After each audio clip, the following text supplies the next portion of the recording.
Hey there, we are back on your TV set, if you can believe that. Sorry to interrupt that really great film. I know Lucid, the documentary that we have airing, is one of It's our favorites. beautiful. It is gorgeous. But you can always watch it on demand. Instead, we give you something very special. We are here at SpiritFest in Virginia Beach at the Wyndham. Oh, what's that look? Virginia Beach Oceanfront, yeah? Yes, Virginia Beach Oceanfront. Because And- I'm waiting for you to say his name. Oh, Janaradna. Janardhan, Krishna Das with She us. got it right. Yeah, that's right. I passed it on to her because I knew she could get it right. I had some challenges. Anyway, nice to have you on the show again. We were with you while we were in DC, so this is not our first time meeting you, but we're glad that you are here with us again. Good to be here. You didn't run away screaming, so I guess we were I okay. know. He actually came back for more torture. Right? So nice I had to do it twice. Oh, I like that. So as you can tell, he is with the Krishna movement. What do you consider it to be? Yeah, a lot of people refer to it as the Hare Krishna movement, mostly because a lot of people know us from chanting Hare Krishna in the streets. Mhm. Right. So it's, I guess, colloquially referred to as the Hare Krishna movement. Okay, but it's a lot more than just chanting Hare Krishna on the streets, right? Yeah, and I guess that's going to be a main, excuse me, like a main topic of our discussion today because, not everybody can spend their whole day chanting Hare Krishna in the streets. Not Like you said. I mean, That sounds No one- like a nice. no one can be lucky enough to do Yeah. this, right? Obviously, but so yeah, we dove into the movement last time we talked to you, and for those that are uninitiated who maybe weren't tapped into our last conversation, fill us in. Like, what makes you decide to become a monk and live the lifestyle? Yeah, I mean, lots of different things. A lot of it comes from just a real inward search for spiritual life. Mhm. And a lot of it, especially life as a monk specifically, entails, like full immersion, like full scale, like that's your whole life basically, is from the time you wake up to the time you go to sleep is just engaging in some sort of spiritual practice. So for me, it was that sense of urgency that, I have a very fortunate opportunity and I have the position in which I can take full advantage of that opportunity. So I decided to just sort of, in my early 20s, just dive right into that monk lifestyle. Now, was it a become a monk or die kind of situation? Well, Because if so, I relate. That's the only reason why I'm saying that. Except for the become a monk Except part. right, I became a husband and a father instead of becoming a monk. But I mean, same type of dedication, right? yeah, and I mean, Yes. sort of like we talked about last time, where the movement itself isn't about making normal people into monks, but it's about evolving one's material mindset to a more spiritual mindset. Right. And I think last time we talked a little bit about how long people tend to be involved. Is this something you do forever for your life, or are you going to be in this for 10 years? Yeah, I mean, we can see that at least in the Western Hemisphere, people that take up to this monk lifestyle, generally between 4 to 10 years they spend, sort of like how one spends in college and university, getting like a spiritual education by which they can have foundational practices, principles, and more of like I said, that mindset by which they'll have that foundation for the rest of their life. So that generally tends to be the trend. And what we're doing now, though, with this eco village in Atlanta is for those who can't really stay within the very austere and rigid components of a monastery or of an ashram, because while it is very nice, it's very, taxing on the material body, on the material mind, to have that level of discipline, that level of commitment, sort of having a more community focused, community centered environment where the monastic element can be there, and it can be sort of like a central part in helping guide the whole society. But more than anything, just having a nice backdrop for people to sustainably live and go about their material duties, their material life, where they can still have that main core of their life be a spiritual practice. Because as most people watching this can probably relate to, the almost necessity nowadays to work some sort of job, pay all these bills, and just everything that comes with material life. Even if we have a strong desire to really take up to some sort of meditation or some sort of spiritual practice, we find it to be very difficult. And, I spend my days talking to people, and a lot of people, that's exactly what they express. Oh, yeah, I love this kind of stuff, but I don't have the time. Right. So you mentioned this eco-village, and that's one of the reasons we wanted to talk to you today, because we just found out from you today that you guys are building an eco-village in Atlanta, and it's incredible. So what I'm hearing you say now is that it sounds like you don't have to become a monk to follow the Hare Krishna movement, right? Exactly. So the eco-village allows people to go a weekend, a week, a day, a couple hours. Do they live there? Yeah. So it's this is why this model is so perfect in allowing people to sort of practice a spiritual life based on the level that they're at. It would be nice if spiritual life were just something that's super easy and you can just overnight. I mean, isn't it? No, it's not. So we see that this model, it'll have a lot of practical engagement for people of all different levels of their level of spiritual practice and their interests in spiritual practice. Like even at our monastery that we have in Atlanta, we had just like a small community garden there. And we had people that, even though they weren't so necessarily spiritually interested, they were just really interested in what we were doing. Like, I want to help you guys with your garden. And whenever they would come, we would always invite them in. They would have like a meal with all of the monks.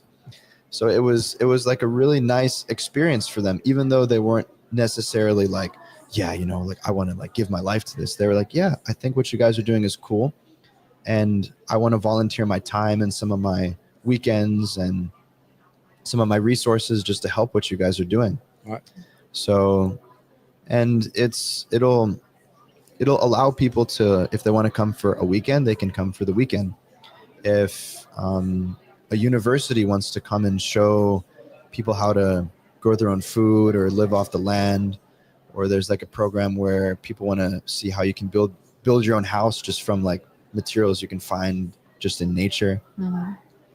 Or if someone wants to come for a month, they can, or if they have like a break from school, like winter break, summer break, they can, I'll go to the eco village. Right. But then there'll also be that component there where the monastery will be there. And if someone's like, whoa, this is awesome, I want to dedicate some time for this, like full spiritual immersion, full immersion in the spiritual practice, all elements will be there. Wow. So it's not built yet though, right? It's in a process. Yeah. So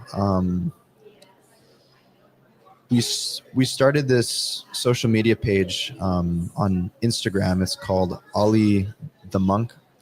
And that's ALI the Monk. Yeah. Okay. And it's this monk who lives in our monastery. His name is Ali Krishna Prabhu. And he's sort of in charge of our social media side. And it sort of started as an idea where we were seeing that this was the most practical way to reach the highest number of people. And he just started like advertising the idea using social media, using Instagram. And while it's not been fully established yet, it's gained so much traction and so much interest. Like thousands of people, they're just pouring in their interests. On our website, you can sort of sign up and submit sort of what your level of interest in this project is. And we are in the process of right now getting the land. We're under contract for 70 acres, just 30 minutes south of Atlanta, in this area called Hampton, Georgia.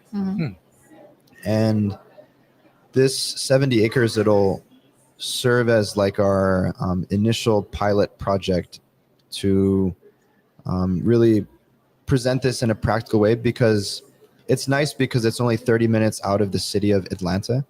So it isn't like people have to drive like a couple hours to like the middle of nowhere. Right. It's still close by where people can be like, oh yeah, you know, what am I going to do this weekend? Oh, I can go drive 30 minutes to the eco village.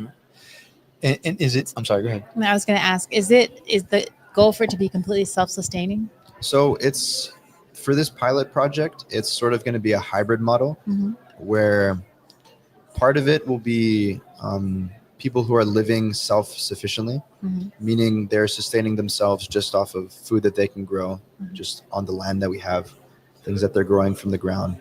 People that will be living in houses that they built for themselves. Oh, wow.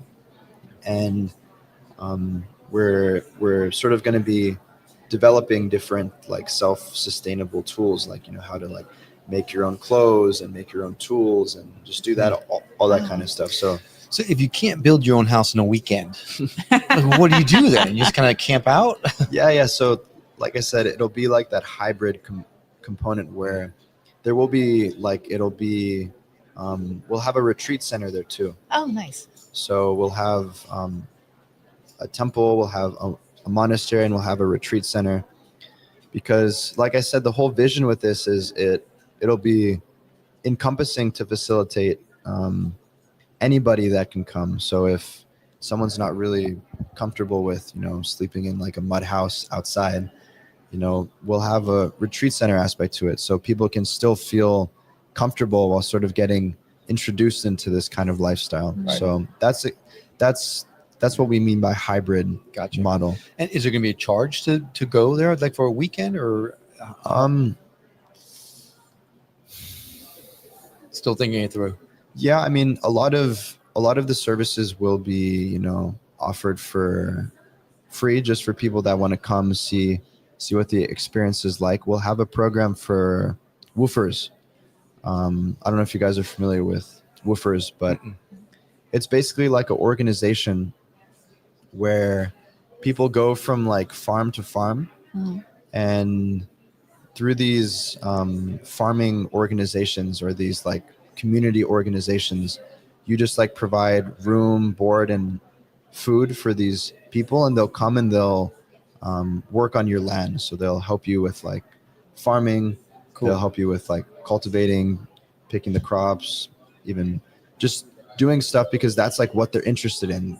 They're interested in self-sufficiency, self-sustainability, and they want to travel and go to all these different places. Wow, that sounds cool. Wow. When do you anticipate this being open? So we plan on moving there at the end of this year, maybe beginning of next year. Okay. And then we'll have to do some small renovations, just to sort of get it ready for us to stay there. And then based on that, once we're all there, then we'll start to gradually expand and build everything so it can be able to do all these different projects that that we have planned for it.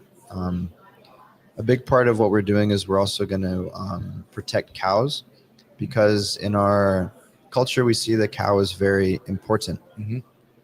Because in our culture we see the cow like one sees their mother, because the cow, it can give you milk, which nourishes you very, very much. And just from the milk that the cow gives you, you can make so many different things. Like you can make over 100 different preparations just off of cow's milk. And these cows, they'll live natural lives, and we won't kill them for meat. They'll just live their whole life, and then they'll die natural deaths. So we'll protect them like members of our own family. Right. And it's really amazing. You know, we can see there's a couple of farms, other places that the Hare Krishna movement has, like some in South America. There's one in Michigan. There's one in West Virginia. None of them are really like self-sufficient like we're planning it, but a lot of them, they do have these cows, and we see that even 5 years after they give birth to a calf and the calf stops drinking the milk, that the cow still keeps giving milk, because they feel like the people there that are taking care of them are like their children. So that sense of affection is still so much there that they want to just keep on giving. Wow. So if anybody wanted to stay up to date with this eco village in anticipation of possibly going and experiencing it for themselves, I guess following that Instagram page is probably the best way. Yeah, and that's ali.the.monk. So Ali is ALI.the and then .monk. Okay, monk. Thanks for spelling the monk, because I was confused. And yeah, on that page we'll be posting all our updates about the eco village, about our progress, and on that page we're asking a lot for input from just the general public and anybody who's interested, because ultimately what this is it'll be a facility for everyone else. It'll be a place for everybody else to come and practice a spiritual life. So we want to make it as attainable, comfortable, and feasible for as many people as possible to come. And I would like for one day for you guys to come. We would love that. Count on it. We're once it's ready, we're there. No question about it. All right. Well, thank you again so much for bringing this to our attention. I had no idea what was happening. It's always a pleasure seeing you. It is. Thank you always a pleasure seeing you guys. Thank you for coming back on the show. And hopefully we'll get you back on again. Maybe next time in Florida. Yeah. We'll see. All right. This has been the Skeptic Metaphysician, the special break-in episode. We are here still at SpiritFest in Virginia Beach. We're at the Wyndham Virginia Beach Oceanfront. We are on the second floor. Easy for you to find us if you want to come. We'd love to get a chance to meet you. You can go and meet the monk himself, Janaradna. Sorry, private joke. Quit while you're ahead. Actually, it's too late. Okay. Anyway, thanks so much for watching. We'll see you again on the next breakthrough. Meanwhile, we return you now to our regularly scheduled programming already in progress.